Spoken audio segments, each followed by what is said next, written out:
Ma'am. वालेकुम अस्सलाम। मेरा नाम वरीशा है। ठीक है, मैं आप लोगों को बायोलॉजी पढ़ाऊंगी।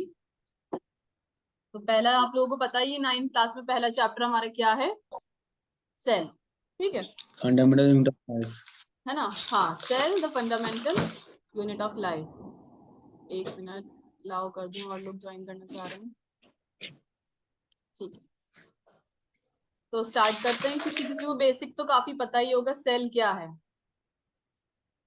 क्या है हमारा सेल? सबसे स्मॉलेस्ट स्ट्रक्चरल यूनिट है। स्मॉलेस्ट मतलब सबसे छोटा यूनिट है जो हमारी ह्यूमन बॉडी के अंदर देखा जाता है। यानी सबसे छोटी यूनिट है, उससे बड़ी क्या होती है हमारी? टिश्यू, है ना? और टिश्यू से बनते हैं हमारे ऑर्गन्स। ऑर्गन। हाँ, क्या है फर्स्ट पॉइंट में हम डेफिनेशन रीड करते हैं। The cells are the smallest structural unit of living matter.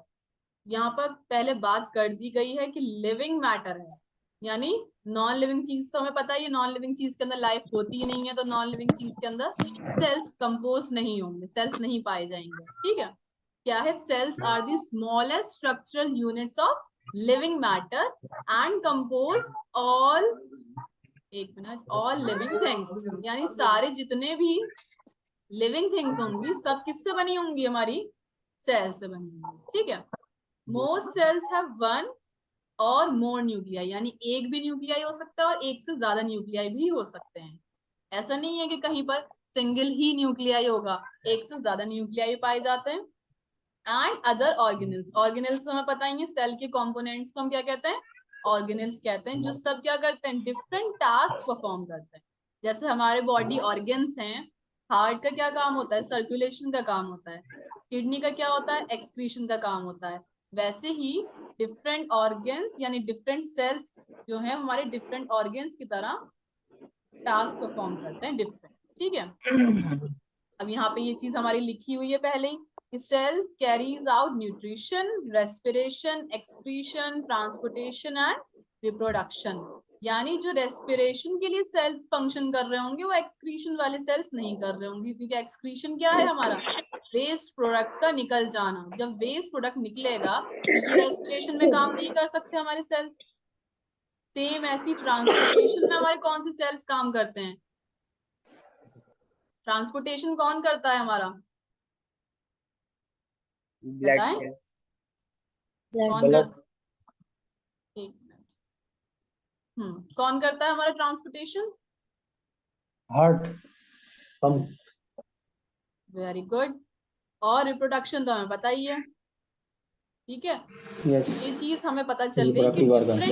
ये चीज हमें पता चल गई कि डिफरेंट सेल्स कैरी करते हैं डिफरेंट टाइप्स ऑफ प्रोसेस। जो न्यूट्रिशन वाले सेल करेंगे वो रिप्रोडक्शन वाले सेल्स नहीं करेंगे, क्योंकि रिप्रोडक्शन के सेल्स प्रोसेस अलग है तो सेल्स भी अलग होंगे।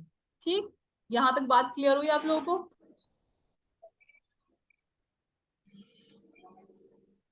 रेस्पॉन्स तो देना पड़ेगा, जब भी तो मुझे पता चलेगा क्लियर हुई या नहीं। Yes ma'am. Yes ma'am, yes ma'am.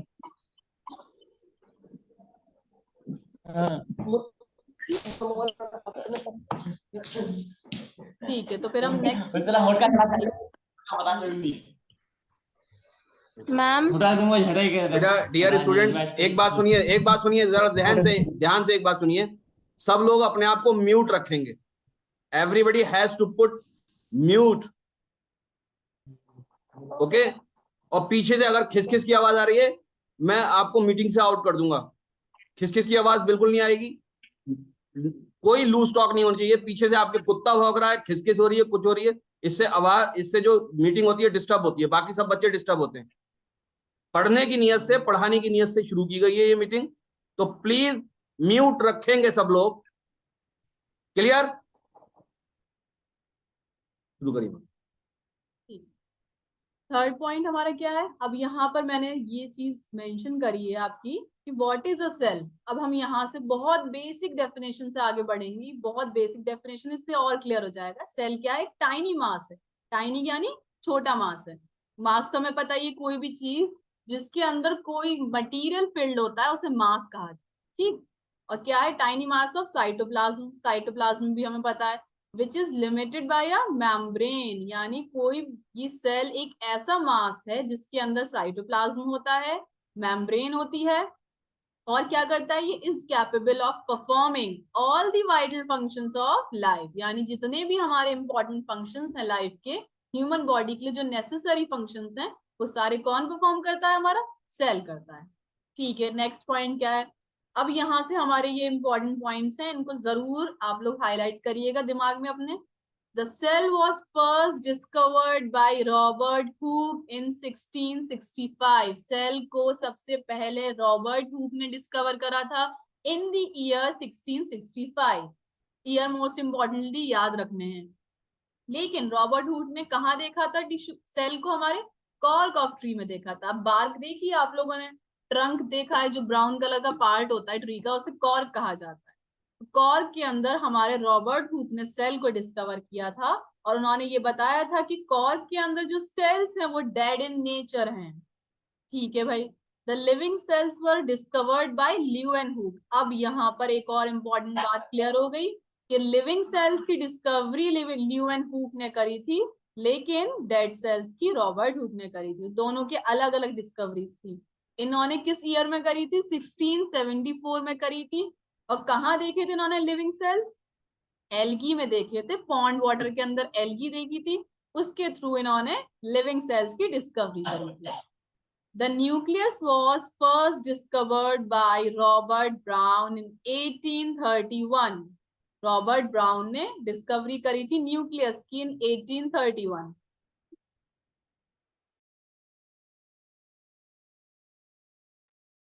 आप सब लोग नोट डाउन कर रहे हैं या नहीं, ये पॉइंट्स जो मैं बताती जा रही हूँ आप लोगों को? Yes ma'am. हाँ बिल्कुल। Yes, आपके ma'am. पास पेन और पेपर या नोट्स की जो आपकी कॉपी है मेंटेन्ड है बायोलॉजी की, वो होनी चाहिए, क्योंकि इंपॉर्टेंट Ma'am. पॉइंट्स हैं, ये मिस नहीं होने चाहिए, है ना, क्योंकि ये मैम दोबारा से आप एनसीईआरटी नोट। बुक में मार्क जी मैम एनसीईआरटी बुक में मार्क कर रहे हैं, एनसीईआरटी बुक में मार्क कर रहे हैं। नहीं, मार्क करना एक दूसरा पॉइंट है, आप लोगों को नोट डाउन करना, फिर मैं मार्क ही करा देती, आप लोगों को लिखवाती नहीं। दोनों पॉइंट्स अलग होते हैं ना, हाईलाइट करना अलग होता है, पॉइंट्स को नोट डाउन करना अलग होता है। आपको पॉइंट्स को नोट डाउन करना है, हाईलाइट नहीं करना। जब मैं कहूँ कि आप एनसीईआरटी खोलिए, तब आप एनसीईआरटी खोलिएगा। समझ रहे हैं बात? Excuse me, yes ma'am. Ma'am. Yes.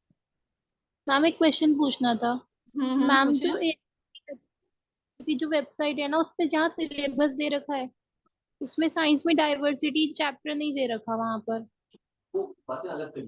वो बात क्लास की बात करिएगा आप। अभी पहले ये कंप्लीट हो जाए टॉपिक, फिर डिस्कस करते हैं, ठीक है? ठीक है ma'am, thank you. You are welcome. I will definitely answer your question, लेकिन अभी क्लास हो जाए फिर उसके बाद, क्योंकि ये टाइम ज्यादा कंज्यूम कर लेती है सब चीजें। ठीक है, तो मैं सेकंड लास्ट पॉइंट पर आती हूँ, जो मैं कर रही थी अभी discuss. The nucleus was first discovered by Robert brown in the year 1831। ठीक है, एक फर्स्ट ईयर ये हो गया, दूसरा ये हो गया, तीसरा ये हो गया। रॉबर्ट हुक ने हमारी डेड सेल्स की डिस्कवरी करी थी, रॉबर्ट ब्राउन ने न्यूक्लियस की करी थी, ल्यूएनहुक ने लिविंग सेल्स की करी थी।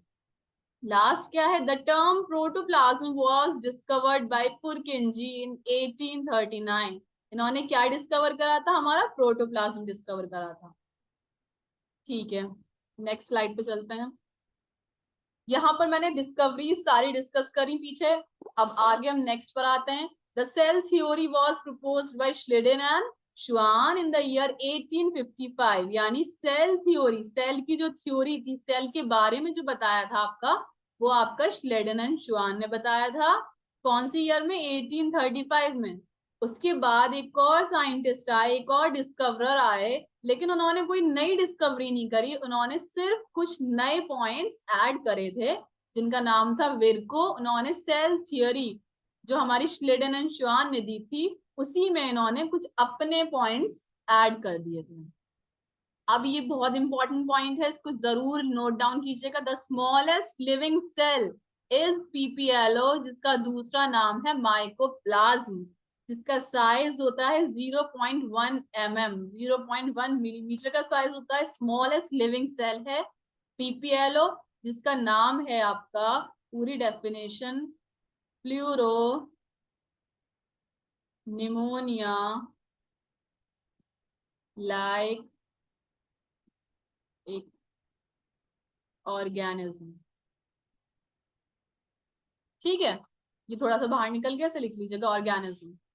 अब उसके बाद क्या है, the largest living cell, largest living cell क्या है हमारा, ऑस्ट्रिच एग, ये तो हमें पता ही है, कितने साइज होता है इसका, 1 मीटर का साइज होता है। अब next point, the cell wall is only found in plant cell, ये बहुत इंपॉर्टेंट चीज है, हमें हमेशा याद रखनी है कि एनिमल सेल के अंदर प्लांट सेल वॉल नहीं प्रेजेंट होगी, सिर्फ प्लांट सेल के अंदर ही सेल वॉल पाई जाएगी। और वो सेल वॉल किससे बनी होगी, सेल्यूलोज से बनी होगी, और उसका फंक्शन क्या होगा, रिजिडिटी रिजिडिटी प्रोवाइड करना। करना। जी बिल्कुल, एक्सीलेंट, रिजिडिटी प्रोवाइड करना, फ्लेक्सिबिलिटी प्रोवाइड करना और टफनेस देना।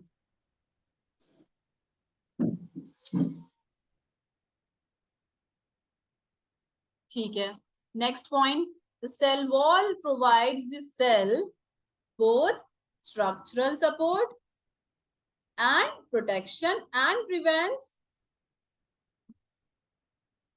plasmolysis। क्या क्या काम है सेल वॉल का, स्ट्रक्चर प्रोवाइड करना, प्रोटेक्शन प्रोवाइड करना और क्या प्रिवेंट करना, प्लाज्मोलिसिस। बहुत इंपॉर्टेंट टर्म है प्लाज्मोलिसिस, कोई बता सकता है प्लाज्मोलिसिस क्या होता है? प्लाज्मोलिसिस का मतलब होता है loss of, When plant loses water.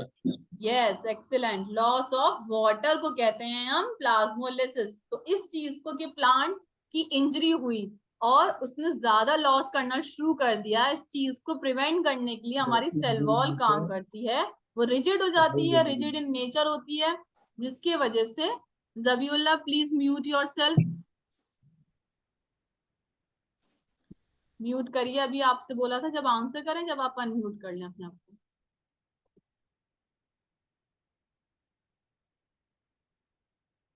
ठीक है, लास्ट पॉइंट पर आते हैं, plasma membrane is semi permeable membrane. Plasma membrane, अब एक सेल वॉल हो गई, सेल वॉल क्या है, हमारी आउटर वाली जो मेम्ब्रेन है वो सेल वॉल है। ये एक मिनट, हमारा सेल है, ये हमारा सेल है, ये हमारी सेल वॉल है, ठीक है, मैंने CW लिख दिया। ये इसके अंदर वाली जो मेम्ब्रेन है ये कहलाती है आपकी प्लाज्मा मेम्ब्रेन, आउटर वाली कहलाती है सेल वॉल और बाहर वाली कहलाती है प्लाज्मा मेम्ब्रेन। प्लाज्मा मेम्ब्रेन कैसी नेचर में है, सेमी परमिएबल, कोई भी चीज सेमी है यानी ना वो फुल्ली है ना वो कंप्लीटली है ना पार्शियली, बीच की जो है उसे सेमी कहा जाता है। सिलेक्टिवली परमिएबल है, ठीक है, semi permeable means selectively permeable है, यानी सिर्फ सिलेक्टिव चीजों को ही अलाउ करती है सेल के अंदर एंटर करने के लिए। और कैसी होती है नेचर में, कैसी बनी होती है, by layer of lipid and protein की होती है, डबल लेयर्ड होती है। किस किस से डबल लेयर्ड होती है, लिपिड एंड प्रोटीन से डबल लेयर्ड होती है। ठीक है, इतनी क्लियर होगी बात, यहाँ तक क्लियर हुआ है सबको? Yes, ma'am, can you show the last slide? Sure. Shall I proceed now? Yes, ma'am. Okay. Okay, now we are on the, I guess, 1, 2, 3, third slide. So we are now on the third slide. So first point क्या है third slides में, viruses lack any membranes, hence they do not show characteristic of life until they enter a living body. अब ये चीज हमें यहाँ clear होगी कि वायरसेस जो हैं हमारे, वो क्या है, उनके अंदर कोई मेम्ब्रेन नहीं पाई जाती है और उसी की वजह से उनके अंदर कोई लाइफ की कैरेक्टरिस्टिक नहीं है। और वो जब लिविंग बॉडी के अंदर एंटर कर जाता है तभी वो लिविंग बॉडी से ही अपना सर्वाइवल मेंटेन रखता है, क्योंकि वायरस की क्या आदत होती है कि वो बाहर रहेगा डेड पर रहेगा, नॉन लिविंग पर रहेगा तो डेड रहता है, और जब लिविंग के अंदर चला जाता है तो वो लिविंग जैसा एक्ट करना शुरू कर देता है। ये वायरस की हैबिट होती है, वो अपने आप को स्विच ओवर कर लेता है तरीके से, अलग अलग तरीके से। अगर लिविंग में है तो लिविंग जैसा एक्ट करना शुरू कर देगा। और वो सर्वाइव कैसे करता है, सेल की मशीनरी से अपने आप को, अपनी मशीनरी को ऐसे बना लेता है लिविंग के अंदर जाके जैसे वो लिविंग ही है, और जब डेड पर रहता है तो बिल्कुल डेड रहता है। नेक्स्ट पॉइंट है nucleus. Nucleus is covered by a double membrane called nuclear membrane. Nucleus कैसा होता है हमारा? डबल मेम्ब्रेन्ड होता है। It has also a nuclear pores. Actually nucleus ऐसा होता है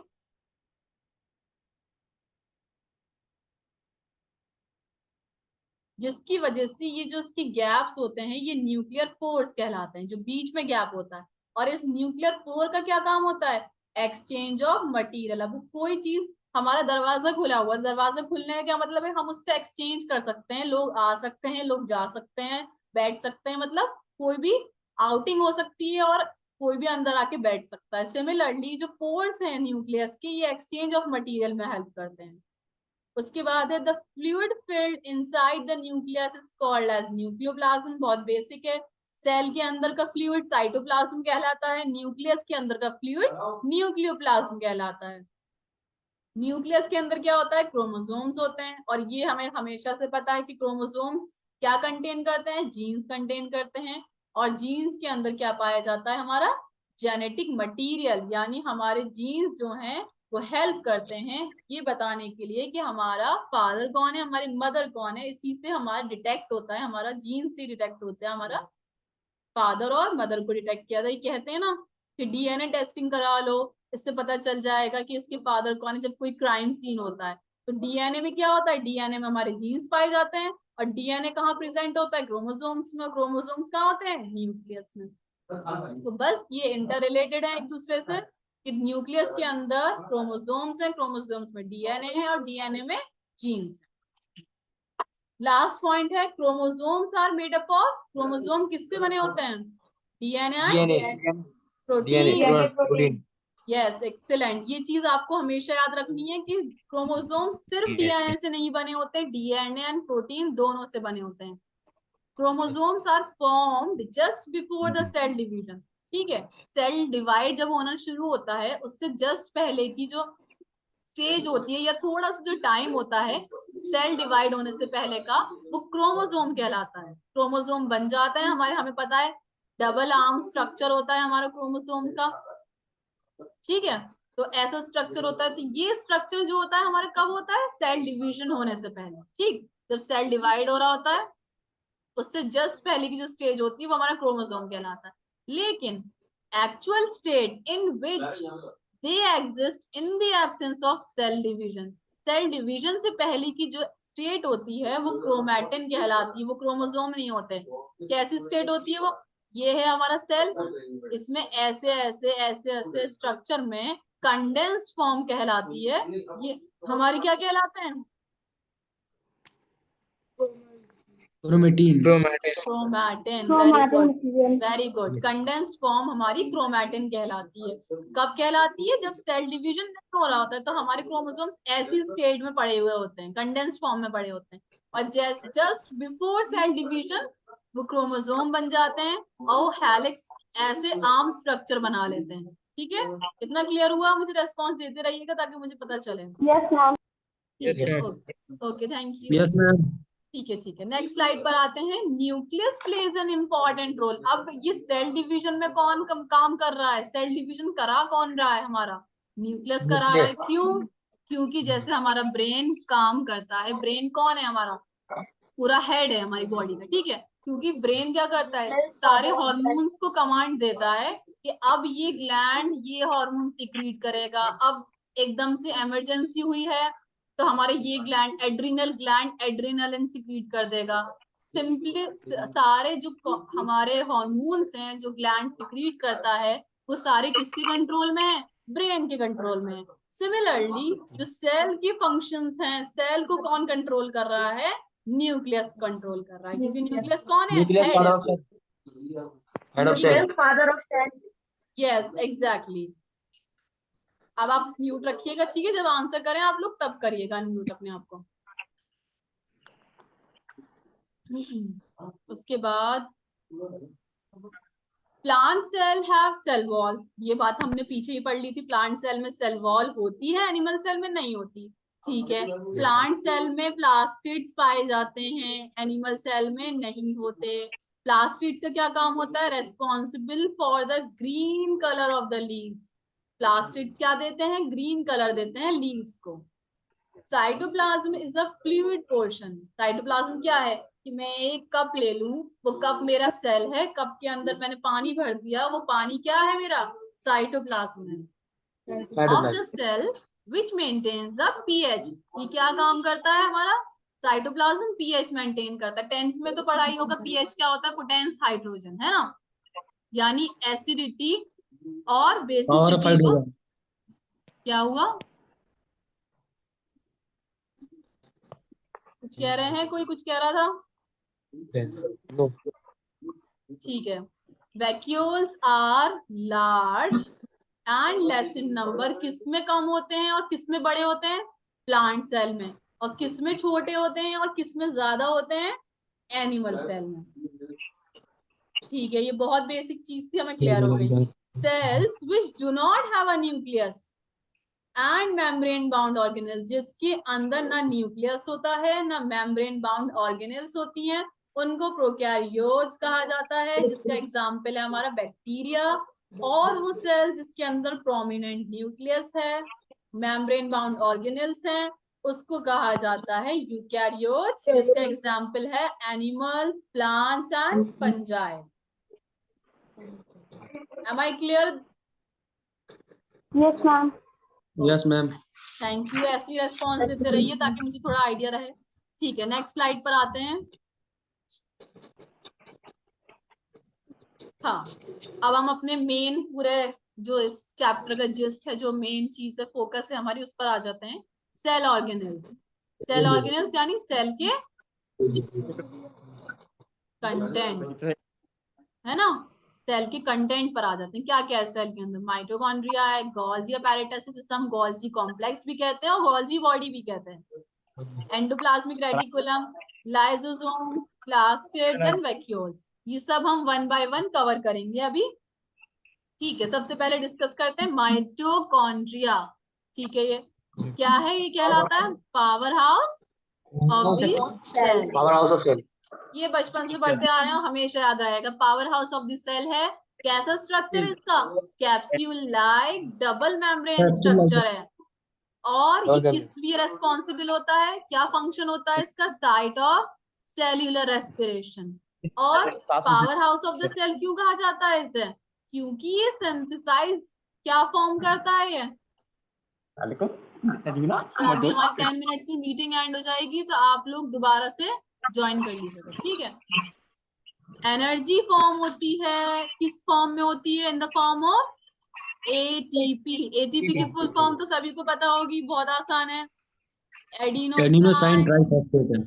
वेरी गुड, एडिनोसाइन ट्राइफॉस्फेट। ठीक है, इस एटीपी के बनने की वजह से हमारे सेल को एनर्जी मिलती है। और ये काम कौन कर रहा है? हमारा माइटोकॉन्ड्रिया कर रहा है। माइटोकॉन्ड्रिया क्या? Mitochondria has its own DNA and ribosome.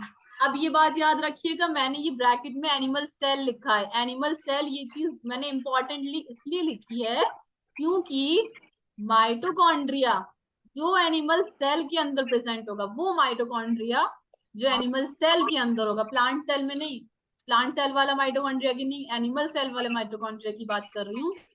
वो माइटोकॉन्ड्रिया जो प्लांट सेल में नहीं, एनिमल सेल में होगा, वो अपना डीएनए और राइबोसोम खुद ही सिंथेसाइज करेगा, खुद ही होगा उसके पास। They can synthesise their own protein. अब हमें पता है कि राइबोसोम है तो प्रोटीन भी सिंथेसाइज होगा, यानी कि माइटोकॉन्ड्रिया के पास अपना खुद का डीएनए और राइबोसोम होता है, जिसकी वजह से वो अपना ही प्रोटीन सिंथेसाइज कर लेता है अपने आप। उसके बाद आते हैं गोल्जी अपैरेटस पर। गोल्जी कॉम्प्लेक्स या गोल्जी बॉडी, जो बोलना चाहें। ये किसने डिस्कवर करा था? साइंटिस्ट कैमिलो गोल्जी ने। ये कैसा है स्ट्रक्चर में? सैक लाइक बॉडी स्ट्रक्चर है, जिसके ऊपर ऑब्लियोंग ट्यूब्यूल्स पाई जाती हैं। ऐसे शेप में ट्यूब्यूल्स होती हैं, और कुछ स्टैक लाइक स्ट्रक्चर होते हैं जो एक के ऊपर एक रखे होते हैं। स्टैक कैसे होते हैं? ऐसे ऐसे स्टैक लाइक स्ट्रक्चर, जैसे लकड़ियां एक के ऊपर एक पाइल अप की जाती है, वैसे ही स्टैक्स एक के ऊपर एक रखे होते हैं। और गोल्जी कॉम्प्लेक्स को क्या कहा जाता है? ये एक वो फैक्ट्री है जिसमें प्रोटीन सॉर्ट होता है और मॉडिफाई होता है। और ये किस लिए रेस्पॉन्सिबल है? Packaging of various substances in the cell.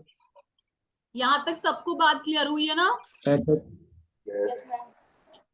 ठीक है, चलो यस मैम। ठीक है, चलो नेक्स्ट में चलते हैं। नेक्स्ट है हमारा एंडोप्लाज्मिक रेटिकुलम। मैं ध्यान से समझा रही हूँ, जहां पर भी आपको क्लियर ना आप पूछ सकते हैं, ठीक है। एंडोप्लाज्मिक रेटिकुलम एक मैश लाइक स्ट्रक्चर है जो कि किससे बना है?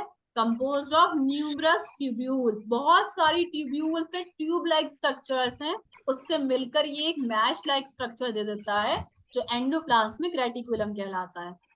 The transportation of material in the cell is carried by endoplasmic reticulum। ये बहुत इंपॉर्टेंट पॉइंट है, इस पे क्वेश्चन पूछा जा चुका है कि मटेरियल जो ट्रांसपोर्ट करता है सेल के अंदर वो कौन करता है? कौन करता है? एंडोप्लाज्मिक रेटिकुलम करता है। Endoplasmic reticulum is also responsible for membrane biogenesis।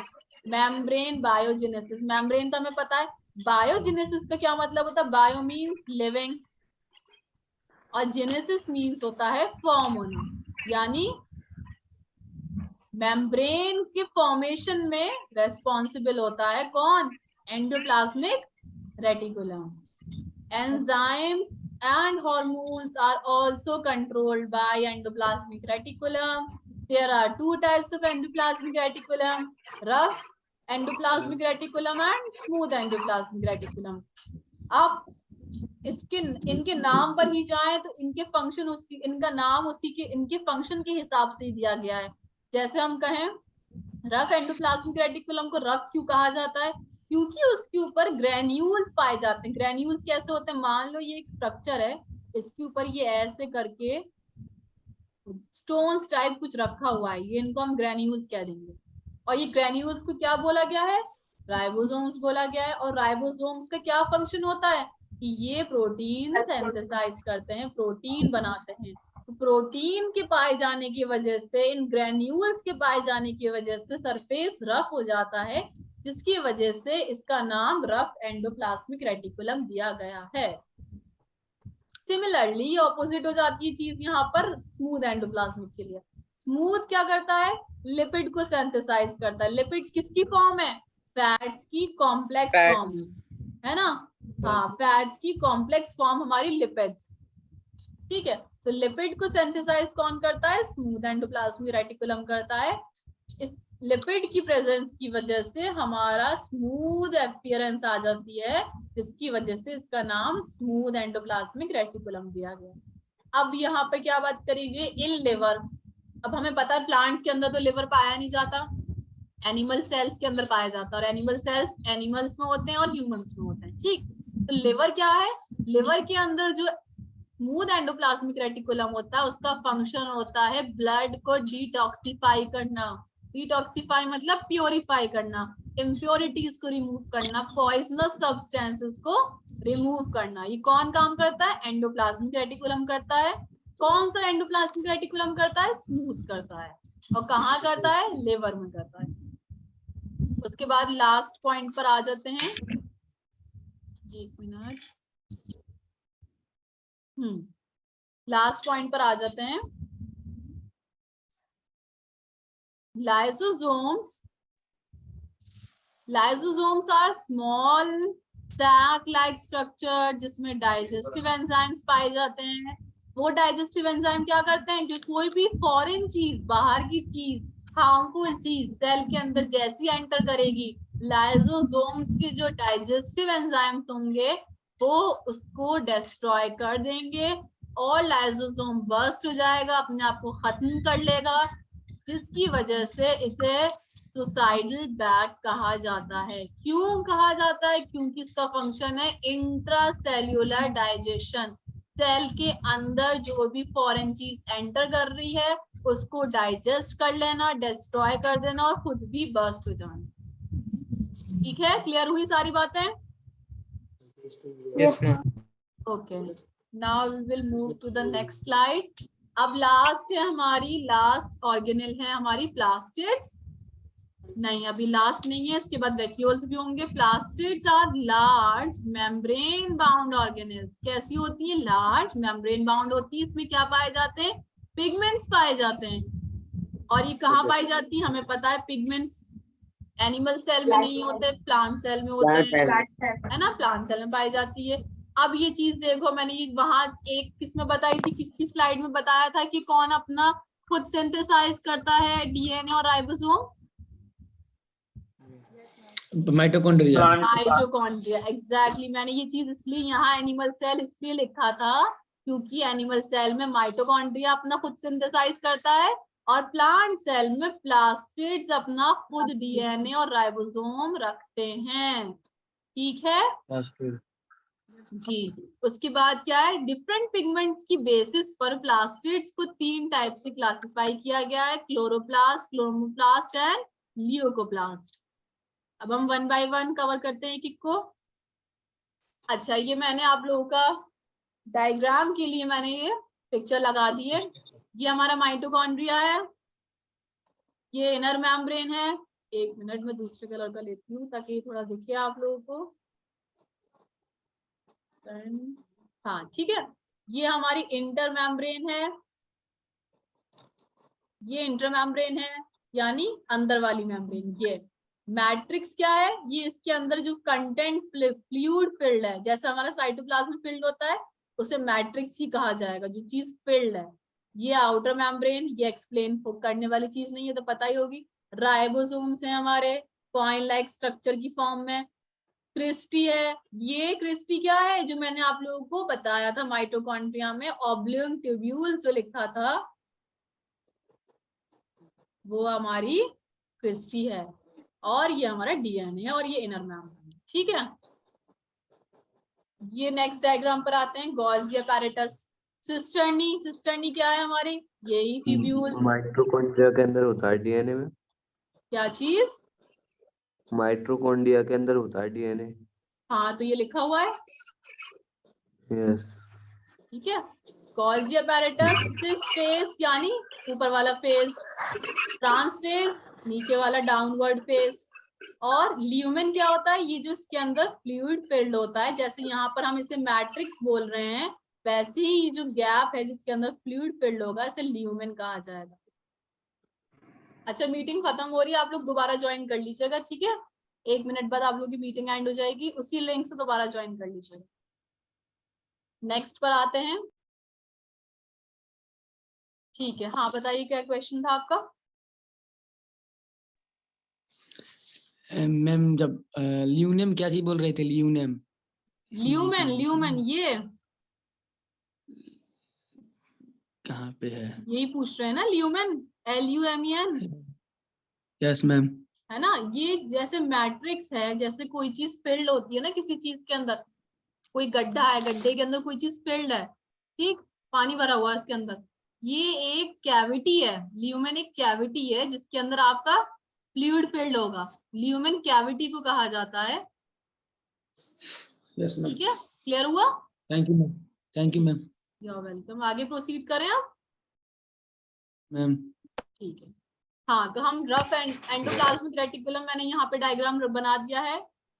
दोनों एंडोप्लाज्मिक रेटिकुलम मैंने एक ही को दिखा दिए हैं, एक ही डायग्राम में, रफ और स्मूथ दोनों में दिखा दी। अब देखिए ये बहुत अच्छी तरह डायग्राम से क्लियर हो रहा है कि रफ के ऊपर कितने सारे ग्रेन्यूल्स हैं, और ये ग्रेन्यूल्स क्या है हमारे, कोई बता सकता है? राइबोसोम्स। Good, excellent, ribosomes. और ये स्मूथ है हमारा, तो इसके ऊपर कोई ग्रेन्यूल्स नहीं है, और इसके ऊपर लिपिड सिंथेसिस की वजह से ये कैसा है अपीयरेंस में, स्मूथ है ना, लिपिड की प्रेजेंस की वजह से ये स्मूथ है। ये तो हमारा गोल्गी है, ये लाइसोसोम्स हैं, इनको जानने की जरूरत ही नहीं है, ये सिंपल है, हमें दिख रहे हैं। फिर ये मैंने लाइसोसोम का डायग्राम अलग से लिखा है। फॉस्फोलिपिड की लेयर पाई जाती है। Anas is requesting to record this meeting locally. Denied? Phospholipid bilayer पाई जाती है लाइसोसोम के अंदर, और प्रोटीन पाए जाते हैं, ये छोटे छोटे से प्रोटीन। अब ये कौन सा एंजाइम है, कोई बता सकता है ये एंजाइम कॉम्प्लेक्स क्या है? यही हमारा डाइजेस्टिव एंजाइम, जिसकी वजह से क्या करता है लाइसोसोम, डाइजेस्ट करता है। डाइजेस्ट कर लेता है फॉरेन पार्टिकल्स को। फॉरेन पार्टिकल्स को डाइजेस्ट कर लेता है। Very good excellent. Foreign particles को डाइजेस्ट कर लेता है और बर्स्ट हो जाता है, किल कुछ कर लेता है अपने आप को, और सुसाइडल बैग कहलाता है। Let us proceed to the next slide. अब हमने प्लास्टिड्स के 3 टाइप्स लिखे थे, कौन कौन से थे? Chloroplast, chromoplast and leucoplast. Chloroplast सबसे पहला है। क्लोरोप्लास्ट 3 इन डिफरेंट शेप, किस किस शेप में? Disc, spherical, oval, ribbon. ये सारे शेप्स में कौन देखा जाता है? क्लोरोप्लास्ट देखा जाता है। किस लिए रेस्पॉन्सिबल है? ट्रैपिंग लाइट, सनलाइट को ये ट्रैप कर लेता है। क्यों ट्रैप कर रहा है? फोटोसिंथेसिस के लिए। क्योंकि हमने ये अपनी प्राइमरी क्लासेस में पढ़ा था कि जो हमारे ग्रीन प्लांट्स होते हैं वो फोटोसिंथेसिस प्रोसेस करते हैं। Photo means light, synthesis means formation of food. यानी किस किस के प्रेजेंस में करते हैं फूड अपना synthesize? Light, water, atmosphere and air. पढ़ा था ये हमने, डिफरेंट डेफिनेशन पढ़ी थी फोटोसिंथेसिस की प्राइमरी क्लास में। वही चीज यहाँ क्लोरोप्लास्ट की बता दी, जिसने हमें क्लोरोफिल पढ़ा था बहुत सिंपल लैंग्वेज में, यहाँ क्लोरोप्लास्ट कर दिया है। सेम फंक्शन है, फोटोसिंथेसिस करवाएगा, ग्रीन पार्ट्स में प्रेजेंट होगा। और क्रोमोप्लास्ट गिव्स, क्रोमोप्लास्ट क्या है? क्रोमो मीन्स होता है, ये चीज याद रखिएगा लाइफ टाइम के लिए, क्रोमो मीन्स होता है कलर। क्रोमोप्लास्ट क्या है? वो कलर देता है डिफरेंट पार्ट्स ऑफ प्लांट को। और किस लिए रेस्पॉन्सिबल होता है? Attractive colours of parts of plant. यानी हमारी जो पत्तियां होती हैं, जो पेटल्स होती हैं, उनको कलर कौन देता है? क्रोमोप्लास्ट। ल्यूकोप्लास्ट ये बहुत सिंपल है, इसको ज्यादा ध्यान में रख सकते हैं आप इजीली, क्योंकि ज्यादा बड़ी बात नहीं याद रखने की। कलरलेस होता है और इसके अंदर क्या पाया जाता है? क्या फंक्शन होता है? ये स्टोर करता है nutrients such as carbohydrates, lipids and proteins. ये इन चीजों को, इन न्यूट्रिएंट्स को स्टोर करता है, इसलिए क्लोरोप्लास्ट हमारा कलरलेस है। इसके अंदर ना ग्रीन पिगमेंट है ना कलरफुल पिगमेंट है, सिर्फ स्टोरेज का काम कर रहा है, न्यूट्रिएंट्स को स्टोरेज का, इसलिए ये कलरलेस। क्लियर हो रही है बात सबको? यस। ठीक है, अब आते हैं वैक्यूल्स पर। वैक्यूल्स क्या है? Vacuoles are mostly defined as storage bubbles. Storage bubbles हैं ये, इरेगुलर शेप के, इसके अंदर फ्लूइड फिल्ड होता है। ये एम्प्टी गैप्स हैं जो क्या करते हैं? वेस्ट को निकाल देते हैं। सेल के अंदर जो भी वेस्ट होगा वो एक्सक्रीट आउट होगा हमारा वैक्यूल्स से। They provide turgidity, rigidity, maintain water balance. ये टर्जिड बना देता है, सख्त बना देता है, रिजिड बना देता है, वही चीज है सेम। और वाटर का बैलेंस मेंटेन रखता है। कौन रखता है वाटर का balance maintain? Vacuoles. Very good. They store food, nutrients. कौन कौन से न्यूट्रिएंट्स स्टोर करता है ये? अमीनो एसिड, स्टार्च, हाँ, एनिमल एंड प्लांट सेल के। ये मैंने बिल्कुल स्टार्टिंग में जब चैप्टर शुरू करा था तभी आप लोगों को बता दिया था। एनिमल सेल में डिफरेंट होते हैं वैक्यूल्स और प्लांट सेल में डिफरेंट होते हैं। एक बार दोबारा दिखाती हूँ मैं, ये लिखा हुआ है vacuoles are large and less in number in plant cell and small and more in animal cell. ठीक है, ये चीज यहाँ पे क्लियर हो गई। लास्ट पॉइंट है जो इम्पोर्टेंट है आपका, they occupy 50 to 90% of the cell volume in plant cells. और अमीबा जो हमारा यूनिसेल्युलर है या मल्टीसेल्युलर है? Very good, unicellular. अमीबा हमारा यूनिसेल्युलर है, उसके अंदर एक फिंगर लाइक प्रोजेक्शन बनता है, जैसे क्या कहते हैं हम? सीडोपोडिया। Very good, pseudopodia. तो क्या करता है ये? सीडोपोडिया के जरिए अपना फूड ले लेता है अंदर। Amoeba has a food vacuole. इसके पास, अमीबा के पास अपना फूड वैक्यूल पाया जाता है जो उसका फूड को स्टोर करता है। यहाँ तक सबको क्लियर हो गया ना? एक सेकेंड, मोहम्मद उमर, मोहम्मद मुस्तकीम, अपने आप को आप म्यूट रखिए। मोहम्मद उमर, मोहम्मद मुस्तकीम, अपने आप को म्यूट रखिए। पीछे से खिसखिस की आवाज आ रही है, वो वीडियो जो है ना बिल्कुल खराब हो जाएगा, बाद में जो बच्चे देखेंगे उनको परेशानी होगी। मोहम्मद मुस्तकीम म्यूट करिए, म्यूट कर लीजिए अपने आप को, म्यूट। जब जरूरत हो सिर्फ तभी अनम्यूट किया कीजिए। ये ओके बहुत ही सिंपल सिविक सेंस वाली बात है और कुछ नहीं है, ठीक है। सारे बच्चे ऑल द टाइम म्यूट रखिए, जब कुछ पूछा जाए या जब कुछ बोलना हो सिर्फ तभी अनम्यूट करिए। पीछे से खिसखिस आती है आपकी तो एक बार होती है, बाकी सारे बच्चों को डिस्टर्ब होता है। Okay okay. नाउ म्यूट करिए अपने आप को, म्यूट। जब कुछ बोलना हो सिर्फ तभी अनम्यूट किया करिए थोड़ी देर के लिए। मोहम्मद मुस्तकीम आपने फिर अनम्यूट कर लिया अपने आप को, मुझे क्या करना है इसके लिए? ठीक है, यहाँ तक क्लियर हो गया सबको। नेक्स्ट चलते हैं डिफ्यूजन। अब हमारे सेल के अंदर कोई भी चीज एंटर करेगी, कोई भी चीज निकलेगी, निकलेगी किसके थ्रू निकलेगी? वैक्यूल्स के थ्रू। अभी हमने पढ़ लिया, एक्सक्रीट आउट होगी, वेस्ट निकलेगा वैक्यूल्स के थ्रू। अब exchange of gases, exchange of water, इसके लिए डिफरेंट प्रोसेस को नाम दे दिया गया है। जैसे हमारा डिफ्यूजन है, डिफ्यूजन बहुत इंपॉर्टेंट रोल प्ले करता है सेल्स में। डिफ्यूजन अलग है, याद रखिएगा, और ऑस्मोसिस अलग है।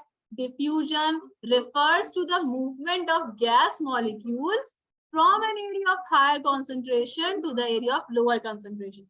ये याद रखना है। एक मिनट, हायर से, एक minute,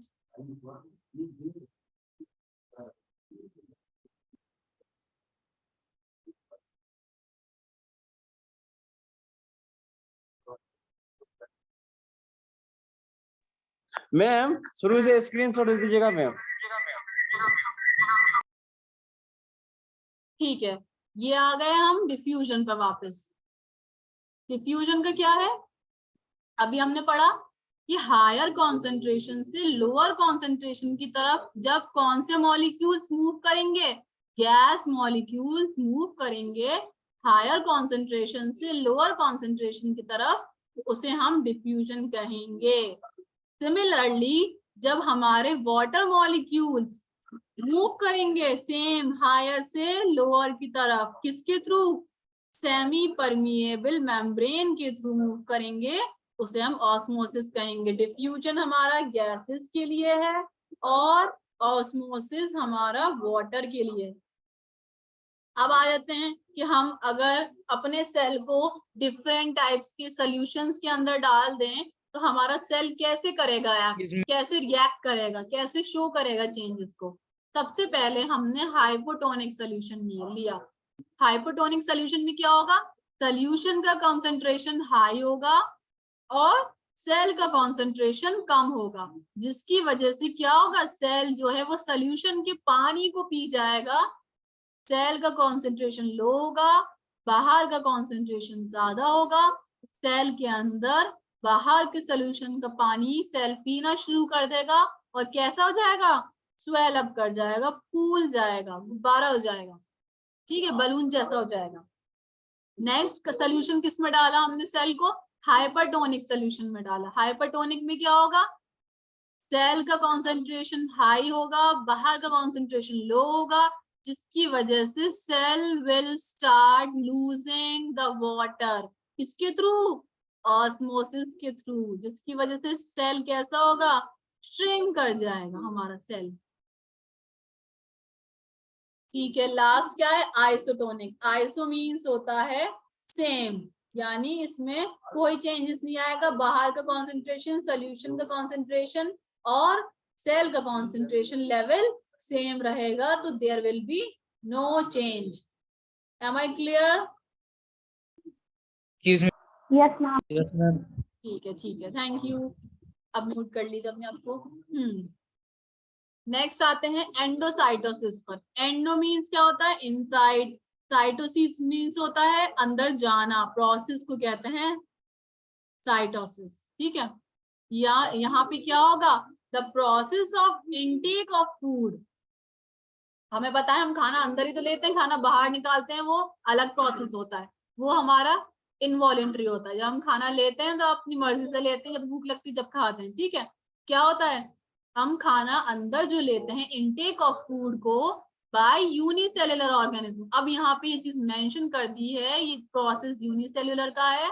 organism through their flexibility of membrane, जब यूनिसेल्युलर अपनी मेम्ब्रेन को फ्लेक्सिबल बनाकर खाने को अंदर ले लेते हैं, जैसे हमारा अमीबा फूड वैक्यूल के थ्रू सीरोपोडिया बनाकर फूड अंदर ले लेता है, इस प्रोसेस को एंडोसाइटोसिस कहते हैं। नेक्स्ट है plasmolysis. When a living plant cell, जब कोई एक लिविंग प्लांट सेल वाटर को लूज कर देता है, निकाल देता है अपने अंदर से, किस प्रोसेस के थ्रू? ऑस्मोसिस के थ्रू। तो क्या हो जाता है? सेल और सेल के अंदर के पार्ट सब श्रिंक कर जाते हैं, कॉन्ट्रैक्शन ऑफ कंटेंट हो जाता है और सेल का श्रिंकेज हो जाता है, ज्यादा पानी निकलने की वजह से सिकुड़ जाता है। उसके बाद आते हैं हमारा सेल जो है वो डिफरेंट डिवीजन से होकर गुजरता है। New cells are formed in organism in order to grow. नए सेल फॉर्म होते हैं एक ऑर्गेनिज्म के अंदर in order to grow. To replace old cell, जब डेड हो जाते हैं उनको हटाने के लिए, इंजर्ड सेल्स को हटाने के लिए, गैमीट्स को फॉर्म करने के लिए, किस वजह से? रिप्रोडक्शन प्रोसेस के लिए गैमीट्स को फॉर्म करने के लिए डिफरेंट सेल डिविजन्स होते हैं। The process by which new cells are made is called as cell division. और सेल डिवीजन कितने टाइप के हैं? दो टाइप के हैं, माइटोसिस एंड मियोसिस। यहां तक क्लियर है सबको? Yes. ठीक है, नेक्स्ट पर आते हैं। ये हमारा last last Yes, part ma'am. है हमारा चैप्टर का, माइटोसिस एंड मियोसिस। जो हमने सेल डिवीजन यानी जो दो सेल साइकिल्स पढ़ी हैं, अब उनको एक्सप्लेन करते हैं। The process of cell division. कौन सा cell division? By which most of the cells divide for growth. Growth की वजह से जब हमारा सेल डिवीजन होता है, सेल डिवाइड करता है ग्रोथ के लिए, वो माइटोसिस कहलाता है। माइटोसिस में क्या होता है? एक सेल जिसे हम मदर सेल कहते हैं, हेड सेल, डिवाइड हो जाता है दो डॉटर सेल्स में। क्रोमोसोम है हमारा, एक हाथ यहाँ आ गया, एक हाथ नीचे आ गया, ठीक। यानी एक क्रोमोसोम का हाथ यहाँ है, इसका दूसरा हाथ यहाँ है, वही चीज एक हाथ यहाँ है और दूसरा हाथ यहाँ है।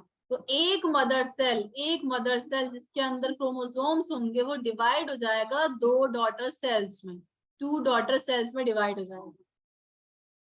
व्हेन अ सेल, और क्या करेगा? The daughter cells have same number of chromosome. ये बात क्लियर हो गई ना कि हाँ, एक आर्म इसकी ऊपर वाली है, एक आर्म इसकी नीचे सेल में है, लेकिन chromosome number remain same, chromosome number same रहेंगे। और ये किसमें मदद करता है? Helps in growth, repair of tissues in organisms.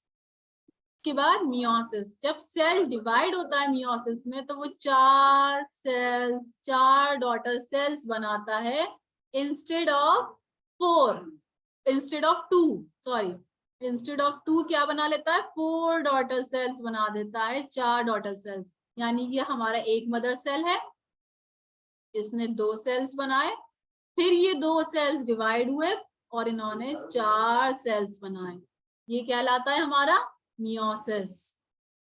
Specific cells of reproductive organs or tissue in animals and plants divide to form gametes। ये हमें पता है, रिप्रोडक्टिव ऑर्गन और टिश्यू एनिमल्स और प्लांट्स में डिवाइड होकर क्या बनाते हैं? गैमीट्स बनाते हैं। गैमीट्स क्या है? हमारे reproductive units, which after fertilization के बाद वो क्या बना देते हैं? ऑफस्प्रिंग बना देते हैं। और they divide by a process जिसे हम मियोसिस कहलाते हैं, which involves 2 consecutive division। पहला डिवीजन ये हो गया और दूसरा डिवीजन ये हो गया, यानी 2 consecutive डिवीजन होते हैं और नंबर ऑफ क्रोमोसोम 2n हो जाते हैं, डिप्लॉयड हो जाते हैं। और माइटोसिस में हैप्लॉयड हो जाते हैं, यानी n ही रहते हैं, सेम नंबर क्रोमोसोम रहते हैं। क्लियर हुआ सबको कंप्लीटली? Yes, ma'am. पक्का क्लियर हुआ? सबका रेस्पॉन्स मिल जाए, मुझे बताएं सबको क्लियर हुआ? Yes ma'am. Yes. ठीक है, चलिए let's proceed to the questions. अब देखिए मैंने माइटोसिस और मियोसिस के लिए आप लोगों का डायग्राम यहाँ पे पेस्ट किया है। ये हमारे 4 क्रोमोसोम्स, ठीक। एक क्रोमोसोम मेरे लिए ये है, एक पूरा ये है, दूसरे रेड के 2 हैं और ब्लू के भी 2 हैं। ये रेड के दोनों आर्म्स पड़े हुए हैं और ब्लू के दोनों आर्म्स हैं। ये रेड के दोनों आर्म्स हैं और ब्लू के दोनों आर्म्स हैं। यानी क्रोमोसोम नंबर क्या रहा?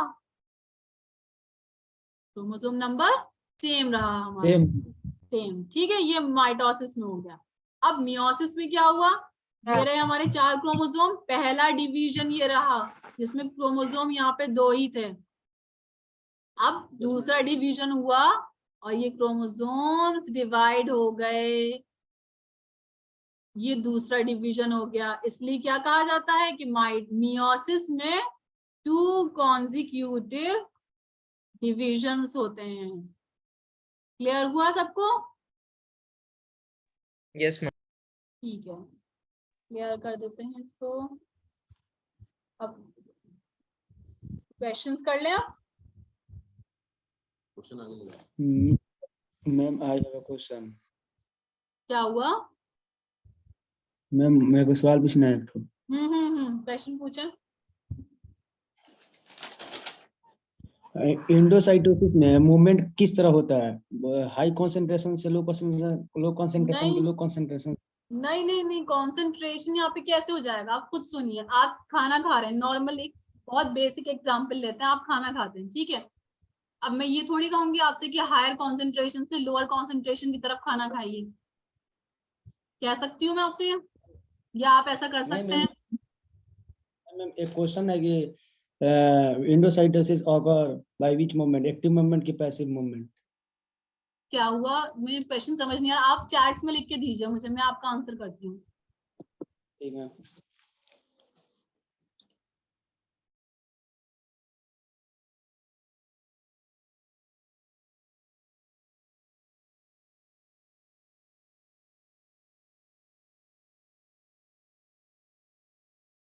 करवा दिए क्वेश्चन।